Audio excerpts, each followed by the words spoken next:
என்ன சொல்கிறதுனே தெரியல. கரூரில் வந்து கிட்டத்தட்ட 40 பேர் இறந்து போயிருக்காங்க அப்படிங்கிற மாதிரியான செய்திகள் வந்து பார்க்க முடியுது.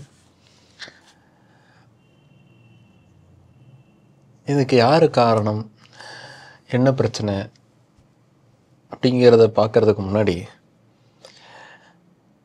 இது ஏன் முதல்ல நடந்துச்சு, அதுக்கான காரணம் என்ன அப்படின்னு தான் திரும்ப திரும்ப மைண்டில் ஓடிக்கிட்டே இருக்குது. இந்த பிரச்சனையை பேச வேணாம், அது ரொம்ப டூ மச் ஆஃப் பொலிட்டிக்கலாக இருக்குது அப்படின்னு தான் நான் யோசித்தேன். ஆனால் வந்து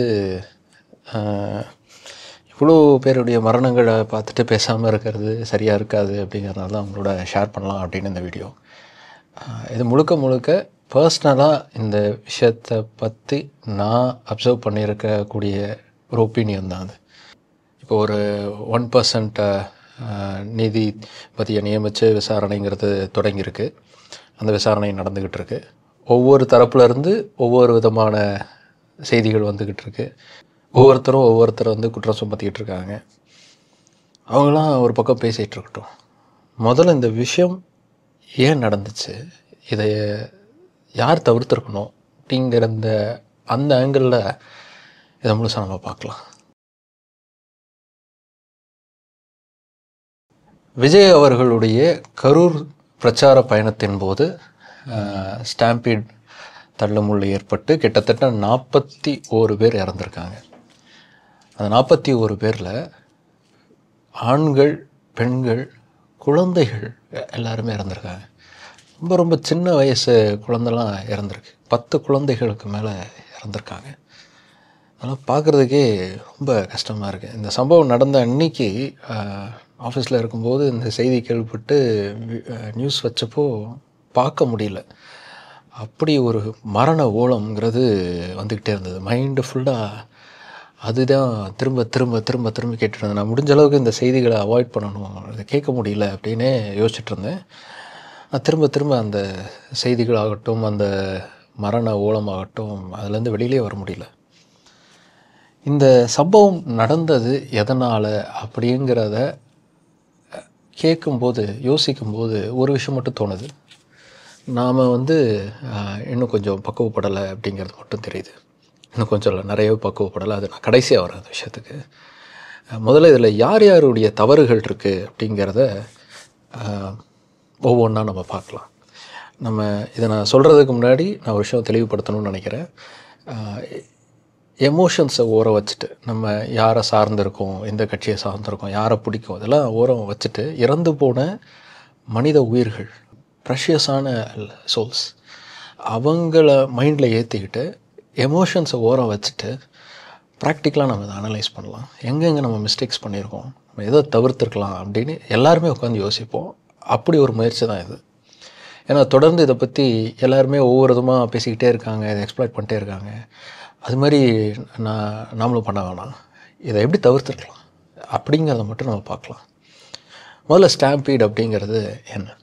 நிறைய பேர் நினச்சிட்டு இருக்கிற மாதிரி ஒருத்தர் விழுந்துட்டாங்க, அவங்க மேலே ஏறி நடந்து அதனால் அவங்க இறந்து போகிறாங்க அப்படிங்கிறது தான் பொதுவாக நமக்கு இருக்கக்கூடிய ஒரு விஷயம். ஸ்டாம்பீட்னா அப்படி தான் நடக்கும் அப்படின்னு. அதுதான் அப்படி கிடையாது. சயின்டிஃபிக்கலாக இதுக்குன்னு ஒரு ஸ்டடி இருக்குது.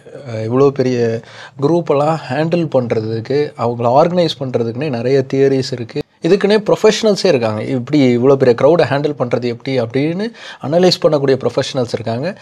உலகம் முழுக்க நடந்த இந்த மாதிரியான ஸ்டாம்பீட்ஸ் எல்லாம் வச்சு ஆராய்ச்சி பண்ணி அது நடக்காமல் இருக்கிறதுக்கான ப்ரொசீஜர்ஸை உருவாக்குறவங்களாம் இருக்காங்க.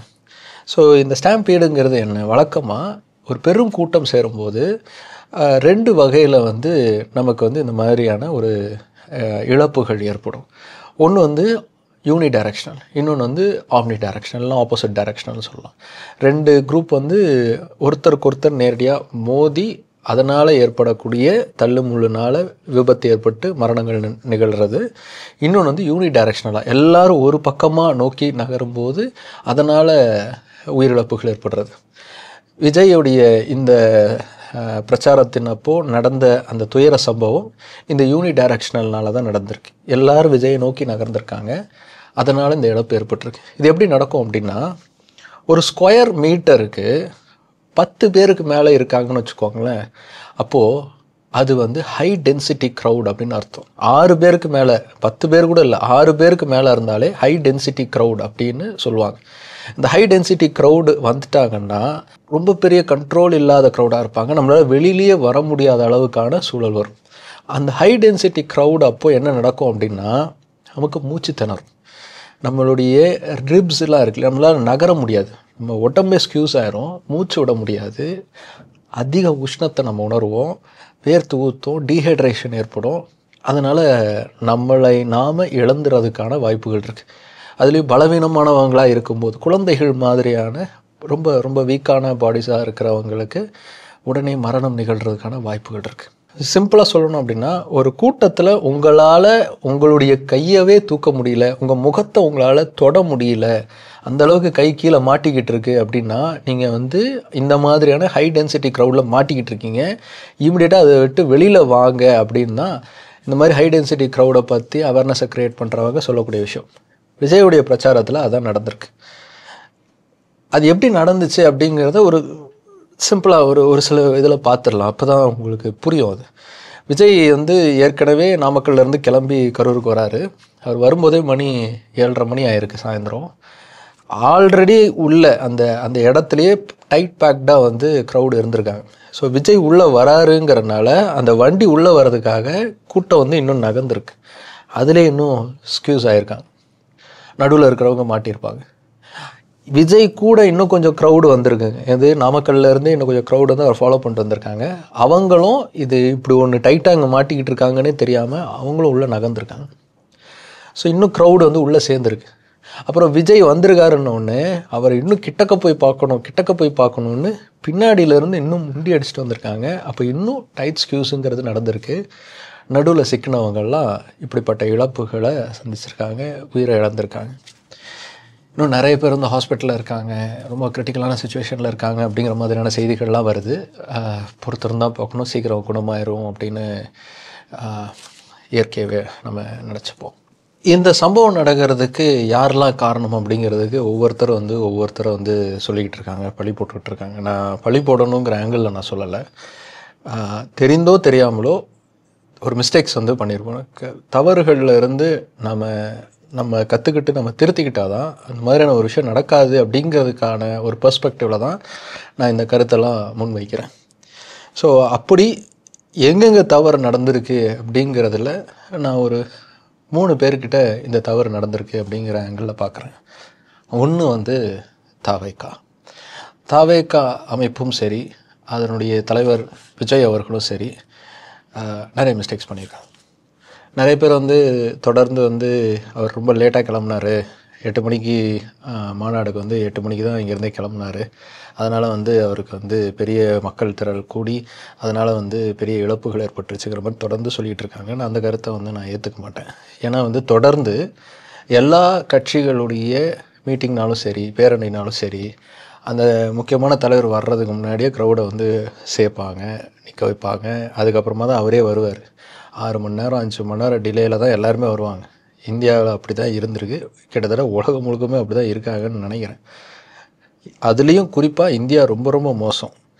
இங்கே பக்கத்து தெருவில் அவர் வெயிட் பண்ணிகிட்ருப்பார், கூட்டம் சேர்ந்துருச்சான்னு ஃபோனில் கேட்டு கூட்டம் நல்லா சேர்ந்ததுக்கப்புறம் தான் அவர் கிளம்பியே வருவார். அந்த மாதிரியான சுச்சுவேஷன்லாம் எல்லா கட்சியிலையுமே நடக்குது. அது தாவேக்காலையும் நடந்திருக்கு, அதை மாற்று கருத்து இல்லை. ஆனால் வேறு எங்கே அவங்க தப்பு பண்ணியிருக்காங்க? முதல் தவறு, அவங்க இந்த மாதிரி பேரணி நடத்த போகிறோம் அப்படிங்கிறத உறுதி செஞ்சதுக்கப்புறமா அதுக்கேற்ற மாதிரியான கிரவுண்ட் ஒர்க்குங்கிறத செய்யலை. அவங்க கட்சியவே கட்டமைப்பாக வந்து அவங்க வந்து ஸ்திரப்படுத்தலை, ஸ்ட்ராங் பண்ணலை. கேடர்ஸு இல்லை, சரியான செயலாளர்கள் இல்லை, கிரவுண்டில் கரெக்டாக வேலை செய்கிறதுக்கான நபர்கள் கிடையாது, அதுக்கேற்ற மாதிரியான சிஸ்டமேட்டிக்கான விஷயங்கள் பண்ணலை. இப்போ இவ்வளோ க்ரௌடு சேருவாங்க அப்படின்னும் போது அந்த க்ரௌடுக்கு மேனேஜ் பண்ணுற அளவுக்கு நம்ம என்ன பண்ணியிருக்கோம் அப்படிங்கிறத அனலைஸ் பண்ணியிருக்கணும். அதுக்கேற்ற மாதிரியான செட்டப்பை வந்து கிரவுண்டில் உருவாக்கியிருக்கணும். அதுக்கேற்ற மாதிரி எப்படி அவங்கள வந்து ஒரு இடத்துல நிற்க வைக்கிறது, அவங்கள எப்படி கண்ட்ரோல் பண்ணுறது, இது எல்லாத்தையுமே கரெக்டாக ஜட்ஜ் பண்ணியிருக்கணும். அதே மாதிரி இவ்வளோ பேர் கூடக்கூடிய ஒரு பேரணியாக அது இருக்கும்போது அதுக்கேற்ற மாதிரியான இடம் தேர்வு அப்படிங்கிறதையும் சூஸ் பண்ணியிருக்கணும். பொதுவாக வந்து இன்னும் கொஞ்சம் பரந்த வெளியில் வந்து மீட்டிங் நடத்துறதுங்கிறது ஒரு நல்ல சாய்ஸ். அந்த மாதிரியான ஒரு செலெக்ஷன்ஸ்லாம் அவங்க கொடுத்துருக்கணும். நாங்கள் இங்கெல்லாம் நடத்திக்கிறோம். அவங்க கேட்ட இடங்கள் அப்படிங்கிற லிஸ்ட்டே ரொம்ப டைட் பேக்டாக அதிகமாக டென்ஸ் பாப்புலேஷன் இருக்கக்கூடிய இடங்கள் தான். அந்த இடத்துல மீட்டிங் நடத்தியிருந்தா இன்னும் அதிகமான உயிர் சேதங்கள் ஏற்பட்டிருக்கும் அப்படிங்கிறது தான் பலருடைய கருத்தாக இருக்குது. ஸோ அந்த மாதிரி இடங்கள் சூஸ் பண்ணாமல் வேறு இடங்களை வந்து சூஸ் பண்ணியிருக்கணும். அடுத்து காவல்துறை கவர்மெண்ட்டுடைய சப்போர்ட்டுங்கிறது ஒன்று. அதை தாண்டி கட்சி ரீதியாகவே தொண்டற்படை மாதிரியான படைகளை உருவாக்கி அதன் மூலமாக டிசிப்ளின்டாக எப்படி வந்து ப்ராப்பராக வந்து க்ரௌடை ஹேண்டில் பண்ணுறது அப்படிங்கிறத பார்த்துருக்கணும். முக்கியமான விஷயம், தன்னுடைய கட்சியுடைய தொண்டர்கள் ரசிகர்கள் வந்து ரொம்ப கண்மூடித்தனமாக வந்து இருக்காங்க அப்படிங்கிறதுனால அவங்கள எப்படி ஹேண்டில் பண்ணுறது, அவங்கள எப்படி கண்ட்ரோல்குள்ளே கொண்டு வர்றது அப்படிங்கிறத தெளிவாக புரிஞ்சு நடந்து அதுக்கேற்ற மாதிரி செயல்பட்டுருக்கணும் விஜய் அவர்கள். அப்படி அவர் செயல்படுறதுக்கான முயற்சி எடுத்திருக்காரு. ஆனால் அது முழுசாக இல்லைங்கிற மாதிரி தான் எனக்கு ஃபீல் ஆகுது. ஃபார் எக்ஸாம்பிள், ஆம்புலன்ஸ் உள்ளே வரும்போது கூட ஆம்புலன்ஸை உள்ளே விடுங்க, வழி விடுங்க அப்படின்னு சொல்கிறாரு. ஆனால் அதையும் தாண்டி க்ரௌடு வந்து அவரை முட்டி மோதிட்டு வந்து பார்த்துக்கிட்டு இருக்காங்க. ஸோ அவர்கிட்டயே அப்போது வந்து கண்ட்ரோல் இல்லை. தன்னை நோக்கி வர்றவர்களை எப்படி கண்ட்ரோல் பண்ணுறது அப்படிங்கிறது அவருக்கு வந்து தெரியலை. ஏன்னா அப்படிப்பட்ட கூட்டமாக தான் அவங்க இருக்காங்க. ரெண்டாவது, ஆம்புலன்ஸ் இத்தனை வந்திருக்கு, ஏதோ ஒரு பிரச்சனை நடந்திருக்கு, தொடர்ந்து வந்து ஏதோ ஒரு சிக்கல் இருக்குது அப்படிங்கிறத அவர் சென்ஸ் பண்ணியிருக்கணும். அவர் சென்ஸ் பண்ணாமல் போனது ரெண்டாவது விஷயம். அது ஏன் அவருக்கு போய் சரியாக சேரலைன்னா பாயிண்ட் வருது. சரியான ஒரு ஆர்கனைஸ்டான ஸ்ட்ரக்சருங்கிறது தாவேக்கால இல்லை அப்படிங்கிறனால தான். ஒரு வேளை ப்ராப்பரான ஒரு ஆர்கனைஸ்டு ஸ்ட்ரக்சருங்கிறது தாவேக்காக்குள்ளே இருந்திருந்ததுன்னா இப்படி கிரவுண்டில் வந்து அவர் பேசிக்கிட்டு இருக்கும்போதே பல பேர் வந்து மயக்கம் போட்டு விழுந்திருக்காங்க, ஏகப்பட்ட சிக்கல்கள் இருக்குது அப்படிங்கிற தகவல்ங்கிறது அவருக்கு ஆட்டோமேட்டிக்காக வந்து சேர்ந்துருக்கும். அப்போ அதை இமீடியட்டாக தடுக்கிறதுக்கான வேலைகளை அவர் செஞ்சுருக்கலாம். ஸோ தாவேக்கா தொடர்ந்து இப்படி ப்ராப்பரான ஒரு மேனேஜ்மெண்ட் இல்லாமல் தத்தளிச்சிருக்காங்க. இது முழுக்க முழுக்க விஜய் அவர்களுடைய தவறு தான். தன்னுடைய கட்சி அப்படின்னு ஒன்று அறிவிக்கிறாரு, கட்சியை உருவாக்குறாருன்னும் போது கட்சியை பலப்படுத்துகிற மாதிரி அதோடைய கட்டமைப்பை வந்து ஸ்ட்ராங் பண்ணிவிட்டு அதுக்கப்புறமா அவருடைய பேரணிக்கான பிளான் எல்லாத்தையுமே தொடங்கியிருக்கணும். ஒரு பேரணி தொடங்குறாருன்னா அவருடைய ஸ்கேலில் இருந்து வராரு அப்படின்னா இப்போ அவருக்கு அதிகமான ஃபேன் ஃபாலோயிங் இருக்குது அப்படிங்கிறதுனால இமிடியேட்டாக அவரை பார்க்கணுங்கிறதுக்கு தான் வருவாங்க. அது ஓட்டாக மாறுதா இல்லையாங்க ரெண்டாவது பட்சம், ஆனால் பார்க்குறதுக்கே அதிகமான மக்கள் வருவாங்க. அப்போ அதை எப்படி நம்ம வந்து ஹேண்டில் பண்ணணும், அது எப்படி நம்ம பேலன்ஸ் பண்ணணும், இது எல்லாத்தையும் அவங்க வந்து அனலைஸ் பண்ணியிருக்கணும். எதுவுமே நடக்கலை. அதே மாதிரி பிளான் சேஞ்ச், இதை கண்டிப்பாக தவிர்த்திருக்க வேண்டிய ஒன்று. தாவேக்கா சார்பாக விஜயுடைய சுற்றுப்பயணம்னு ஒரு லிஸ்ட்டு முன்னாடி கொடுத்துருந்தாங்க. இந்தந்த டேட்டில் வந்து இந்தந்த ஊர்களுக்கு போவார்னு. அதில் பார்த்தீங்கன்னா நாமக்கல் கரூருங்கிற ஒரு ஊர் பேரே நான் பார்க்கல. ஆனால் திடீர்னு அது சேர்க்கப்பட்டிருக்கு. இவ்வளோ பெரிய ஸ்கேலில் இருக்கக்கூடிய ஒருத்தர் வந்து அவர் போட்ட பிளான்லேருந்து மாறி திடீர்னு ஒரு இடத்துக்கு போகும்போது அதுக்கான பாசிபிலிட்டிஸ் இருக்கா, அதுக்கான கெப்பாசிட்டி அந்த இடத்துக்கு இருக்கா, இதெல்லாம் அனலைஸ் பண்ணியிருக்கணும். ஆனால் அதுக்கான டைமுங்கிறது இருந்திருக்குமாங்கிறது ஒரு பெரிய கேள்விக்குறி தான். இப்போ அவ்வளோ கம்மியான டைமில் இவ்வளோ க்ரௌடை ஹேண்டில் பண்ணுற அளவுக்கான பாசிபிலிட்டிஸ் அங்கே இல்லாமல் அது இருந்துச்சுன்னா கண்டிப்பாக ஒரு டிசாஸ்டருக்கு தான் வழிவகுக்கும். அதுதான் இதில் நடந்திருக்கு. அதை விஜய் தவிர்த்திருக்கணும், செய்யலை. ரெண்டாவது தவறு யார்கிட்ட இருக்குது அப்படின்னு பார்த்தா நம்ம ஆளக்கூடிய ஆளுங்க தரப்புக்கிட்ட, குறிப்பாக திமுக அரசுக்கிட்ட. இது முதல் முறையாக வந்து இந்த பேரணியை வந்து விஜய் வந்து நடத்தலை. ஏற்கனவே 2 முறை பேரணி நடந்திருக்கு. இது 3வது முறை பேரணி. 2 முறையில் வந்து ஏற்கனவே பல அசம்பாவிதங்கள் நடந்திருக்கு. எதிர்பார்த்ததை விட கூட்டம் அதிகமாக வந்திருக்கு. விஜயுடைய ரசிகர்கள் வந்து கண்மூடித்தனமாக நடந்திருக்காங்க அப்படிங்கிற செய்திகள்லாம் வெளியில் வந்துச்சு. திருச்சி ஏர்போர்ட்டை வந்து அடித்து நொறுக்கிட்டாங்க, கடையில் வந்து அடித்து நுழைச்சிட்டாங்க. ஏன்னா அந்தளவுக்கு விஜயை பார்த்தே ஆகணும் அப்படின்னு வந்து ரொம்ப ஹைப்பர் ஆகி அந்த மாதிரிலாம் சம்பவங்கள் நடந்திருக்கு அப்படிங்கிறத நம்மளால் பார்க்க முடிஞ்சது. கண்டிப்பாக செய்தியிலே நம்மளால் பார்க்க முடியுதுன்னா ஒரு சிஸ்டமில் இருக்கிறவங்களுக்கு அது இன்னும் டீட்டெயிலாக தெரிஞ்சிருக்கும். இன்டெலிஜென்ஸ் வந்து இன்னும் நிறைய ரிப்போர்ட்ஸ் வந்து கேதர் பண்ணியிருப்பாங்க. அப்போ கரூரில் கூட்டம் கூட போகிறாங்க, நாமக்கல்லில் கூட்டம் கூட போகிறாங்க அப்படின்னா அப்போ அது இன்னும் எவ்வளோ அதிகமான மக்களை வந்து ஒன்று சேர்க்கும். அதனால் எவ்வளோ பெரிய அசம்பாவிதங்கள் நடக்க வாய்ப்பு இருக்குது. இவ்வளோ கூட்டங்களை தாங்கக்கூடிய அளவுக்கு அங்கே கெப்பாசிட்டி இருக்கா, அதை நம்ம தவிர்க்கணுமா இல்லையா, இது எல்லாமே கண்டிப்பாக கவர்மெண்ட் அஃபிஷியல்ஸுக்கு தெரிஞ்சிருக்கும். அதை தவிர்க்கிறதுக்கான முயற்சிகளை வந்து கண்டிப்பாக எடுத்திருக்கணும். எடுத்திருக்காங்களா என்னன்னு தெரியல. ஒருவேளை தாவேக்கா வந்து அதை தவிர்த்திருக்கலாம், நமக்கு அது தெரியல. பிஹைண்ட் த சீனில் என்ன நடந்துச்சுன்னு நம்மளால் புரிஞ்சிக்க முடியல.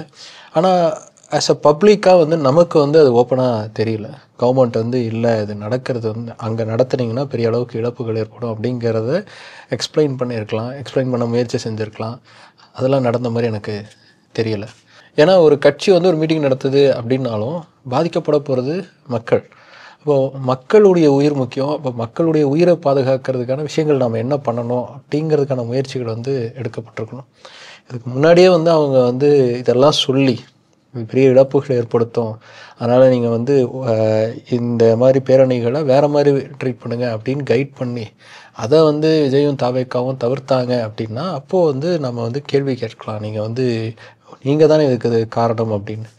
ஏன்னா தன்னுடைய மீட்டிங்கில் இவ்வளோ பேர் உயிரிழப்புகள் ஏற்படுறத அவங்களும் விரும்ப போகிறதில்ல. அப்போது இதை சரியாக ஹேண்டில் பண்ணியிருக்கணும், அது நடக்கலையோ அப்படிங்கிற கேள்விங்கிறது வருது. இன்னும் சொல்லப்போனால் கவர்மெண்ட் வந்து இவ்வளோ க்ரௌடு உங்களுக்கு வராங்க, அப்போ இந்த இடத்துல நீங்கள் நடத்தக்கூடாது, ஓப்பனான இடத்துல தான் நடத்தணும், உங்களுக்கு இந்த இடம் தான் கரெக்டாக இருக்கும், நீங்கள் இந்த இடத்துல நடத்திக்கோங்க அப்படின்னு சொல்லியிருக்கணும். அதனால் வந்து நீங்கள் வந்து விஜயை வந்து பார்த்து பயந்துட்டீங்க, விஜயை வந்து அவர் க்ரௌடு கூடுறத வந்து உங்களால் பொறுத்துக்க முடியல, அதனால் நீங்கள் இடத்த மாற்றி கொடுத்து க்ரௌடை கண்ட்ரோல் பண்ணுறதுக்கு பார்க்குறாங்கன்னு என்ன வேணால் பேச்சு வரலாம், என்ன வேணால் குற்றச்சாட்டு வரலாம். ஏன்னா இப்போவே அப்படி தான் பேசுகிறாங்க. இப்போவே அப்படி பேச்சு வரும்போது இந்த சம்பவம் நடந்ததுக்கப்புறமாவும் இது எல்லாத்துக்கும் காரணம் வந்து அரசு தான் அப்படிங்கிற ஒரு குற்றச்சாட்டு வரும்போது அந்த சம்பவம் நடக்காமல் இருக்கிறதுக்கான முயற்சியில் அந்த மாதிரியான ஒரு குற்றச்சாட்டு வரலாமே, தப்பு இல்லையே, அதை ஏற்றுந்துருக்கலாமே, அது நடக்கலை. ஏன்னா இது மாதிரி நிறைய இன்சிடென்ட்ஸ் இருக்குது. நம்ம ஒரு இடம் கேட்டு மீட்டிங் நடத்தணும், ஒரு இடம் கேட்டு அந்த இடம் செட் ஆகாது, அது பெரிய ஆபத்தை விளைவிக்கக்கூடிய இடம், அதனால் வந்து வேறு இடத்துல நடத்திக்கோங்க, இதான் உங்களுக்கு இடம் அப்படின்னு ஒதுக்கிறதுக்கான வாய்ப்புகள் நிறைய நடந்திருக்கு. அந்த மாதிரி ஒரு ஓப்பனான ஏரியாவில், பைபாஸில் இருக்கக்கூடிய ஒரு ஏரியாவில் இந்த பேரணி நடத்தி இருக்கிறதுக்கான ஒரு சான்சஸை உருவாக்கியிருக்கலாம். அதையும் மீறி தாவேக்கா வந்து இதை நடத்தி காமிச்சிருந்தாங்க அப்படின்னா, அதனால ஒரு டிசாஸ்டர் நடந்திருந்து அப்படின்னா அதுக்கான முழு பொறுப்புங்கிறத நம்ம அவங்கக்கிட்ட ஒப்படைக்கலாம். ஆனால் இது வந்து அப்படி எனக்கு தெரியலை. மூணாவது பெரிய தவறு யாருக்கிட்டனா, இந்த சம்பவம் நடந்ததுக்கான அடிப்படை காரணக்கர்த்தாக்கள் அவருடைய ஃபேன்ஸ்.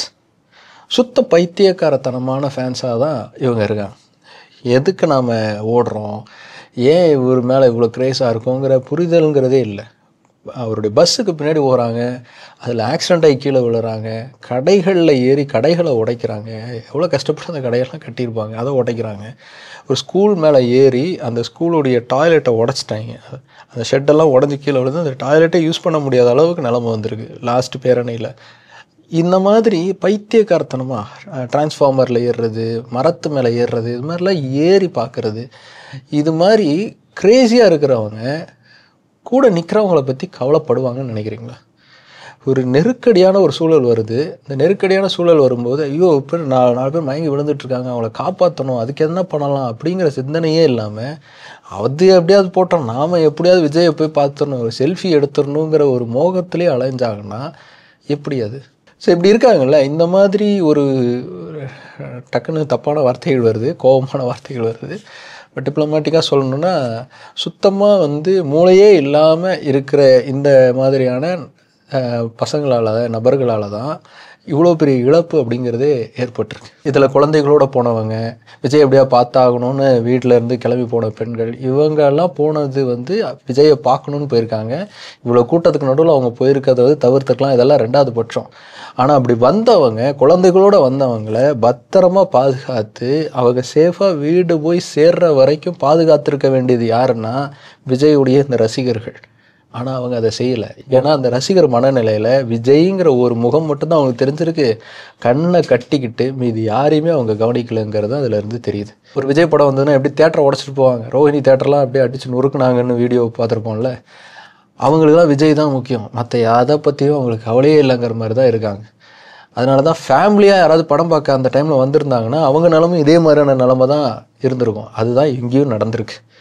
ஸோ இது தாவேக்காவுடைய இன்னொரு பெரிய பிழை. தன்னுடைய ரசிகர்களை சரியான விதத்தில் அரசியல் படுத்தலை, தெளிவுபடுத்தலை அப்படிங்கிறது இதிலேருந்து இன்னும் தெளிவாக தெரியுது. இந்த விஜய் ரசிகர்களும் தெளிவாக இல்லை அப்படிங்கிறதும் தெரியுது. இது எல்லாத்தையும் விட எனக்கு யார் மேலே அதிகமாக கோவம் இருக்குன்னா பொதுமக்கள் மேலே தான் கோவம் இருக்குது. விஜயை வந்து எப்படியாவது ஒரு வாட்டி நேரில் பார்த்துடணும் அப்படிங்கிறதுக்காக தான் நிறைய பேர் வந்து குழந்தைகளோடு கிளம்பி போயிருக்காங்க. அது அவருடைய கொள்கையில் ஈடுபாடு வந்து அவர் கட்சி மேலே ஈடுபாடு வந்து அதனால் போனாங்கங்கிறதெல்லாம் அது தனிக்கதை. அப்படிலாம் போயிருக்க வாய்ப்பே இல்லை. எப்படியாவது விஜயை பார்த்துடணும் அப்படிங்கிறதுக்காக தான் போயிருக்காங்க. எத்தனை வாட்டி இப்படி நடக்கும்? இந்தியாவில், குறிப்பாக தென்னிந்தியாவில் இந்த மாதிரி ஸ்டார்டம்க்கான ஒரு கிரேஸ் இருக்குது பாருங்களேன், அது ரொம்ப அதிகமாக இருக்குது. ஆந்திராலையும் அதிகமாக இருக்குது, தமிழ்நாட்டிலையும் அதிகமாக இருக்குது. அந்த புகழ் வெளிச்சம் அப்படிங்கிறது அவங்களுக்கு ஒரு நல்ல பலனை கொடுத்துருக்கு. ஏன்னா நாம் பைத்தியக்காரர்களாக இருக்கோம் அப்படிங்கிறதுனால தான். அவ்வளவு ஏன், உதயநிதி அவர்களே சினிமாவுக்கு போய் நடிச்சுட்டு அதுக்கப்புறம் அரசியல் வர்றதுக்கான காரணமே அதுதான். அவருக்கான ஒரு ஐடென்டிட்டி அதில் உருவாயிடும். அதுக்கப்புறமா அவர் ஈஸியாக வந்து அரசியலில் வந்துடலாம் அப்படிங்கிறது தான். அதுதான் இப்போது விஜயும் பண்ணியிருக்காரு, வேறு எதுவும் இல்லை.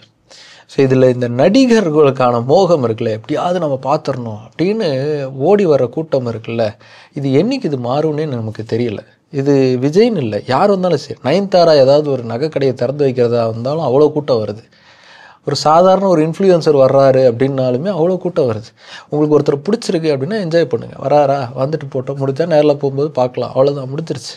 பிடிச்சிருக்கு, அவரோட படம் வந்திருக்கு, அதை பார்க்கணுன்னு ஆசைப்பட்றோம், எப்படியாவது ஒரு தேட்டரில் போய் அவர் படத்தை பார்த்துடலாம், அவ்வளோதான் நம்மளுடைய ஈடுபாடுங்கிறது இருக்கணும்.